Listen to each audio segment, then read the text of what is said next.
When I worked as an aide at a nursing home, it was very difficult to get the residents to eat their food. Some of them were really picky, sometimes the food wasn't so good, so I had to find a solution, and I found it in one special treat. Can you guess what it was? Yep, it's peanut butter jelly time. According to a Smucker's Peanut Butter and Jelly survey of 2,000 Americans that I found on multivoo.com, 50% of millennials say it is their go-to snack, with 37% of them eating 2 or more per week. 60% of parents say that it's the easiest to make for their kids, with 3 out of 10 of them making one for themselves. And 74% of grandparents say that they love peanut butter and jelly because it reminds them of their childhood. I would like to give peanut butter and jelly the credit it deserves and teach you guys something new, and maybe you'll try something new with this American staple. So it's a simple combo and a timeless recipe. We're going to be going over the history, variety, and health value of the PB&J creation. So bread has been around for over 30,000 years, but commercially sliced for less than a century. Otto Rohweder created a power-driven multi-blade automatic slicer, and the first sliced loaves were born July 6, 1928. Peanut butter was first around during the Aztecs and ancient Incas, who ground roast peanuts into paste. The modern day peanut butter is contributed to 3 inventors, none of whom were George Washington Carver. Marcellus Gilmore Edison patented peanut paste. Dr. John Harvey Kellogg patented raw peanuts turned into peanut butter. And Dr. Ambrose Straub patented a peanut butter making machine.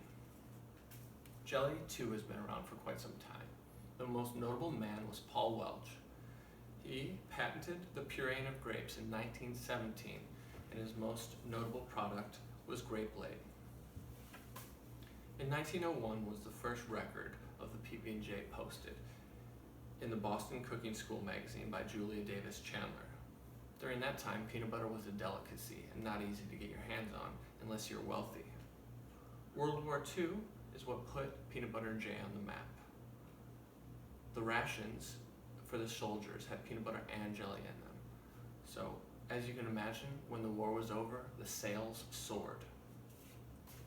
Having the history of these ingredients, we move into the future by adding variations to this no-meat sandwich. According to an article on Today, even the NASA space station makes peanut butter and jellies. But they don't use bread, they use tortillas. Why do they use tortillas? Because they don't mold like bread, and who wants space crumbs? Whether you're avoiding gluten or want to try something new, there's Egg McMuffins, waffles, wraps, crepes that you can put your peanut butter and jelly in. Or there's out-of-the-box ideas like apple, rice cakes, or even Hershey's. Peanut butter and peanuts are not a nut. They are a legume, which is in the same family as lentil and peas. They come in 2 main forms, peanut butter does, creamy and chunky. And a little tip to not make your peanut butter and jelly soggy would be to put on both pieces of bread peanut butter. And whether you're allergic to peanuts or you want to try something new as well, there are all different types of butters, including almond, sunflower seed, cashew, pecan, soybean, and sesame butters, just for a few. Jelly is diverse as well. There's fruit butter, marmalade, chutney, conserves, and fruit paste alone. And the difference is in the pectin, which is the gelling agent in the cell's walls. According to Statica, for the US population, the most eaten flavors of jelly, jam, and preserves from 2011 to through 2019 was strawberry, followed by grape and raspberry. You can also replace jelly with fresh fruit, honey, or berries in syrup. So there's a lot of spins off of the PB&J as well, including the Elvis, which is peanut butter, banana, and bacon.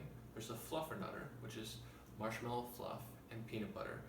And there's no really wrong way to do it. You can toast it, fry it, grill it, have it crustless, add chocolate, chips, nuts, or even flax.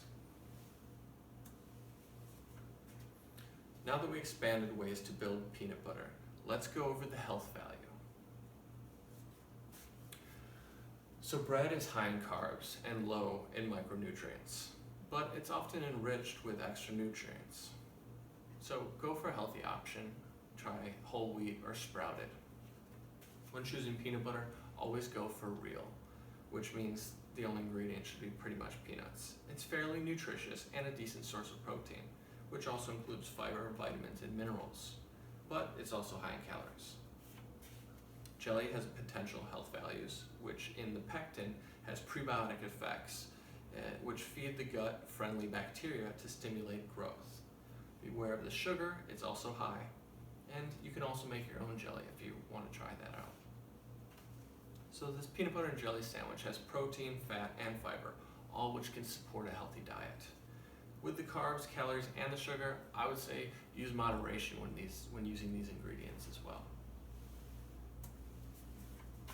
So peanut butter and jelly has been around for over a century, with the ingredients being around much longer. There are many ways to build this sandwich, and it's more nutritious than you may give credit. I hope you are filled with delicious knowledge on this oozingly popular union. It's a convenient snack that millions of people love. I've been craving one all speech. Let's go make one.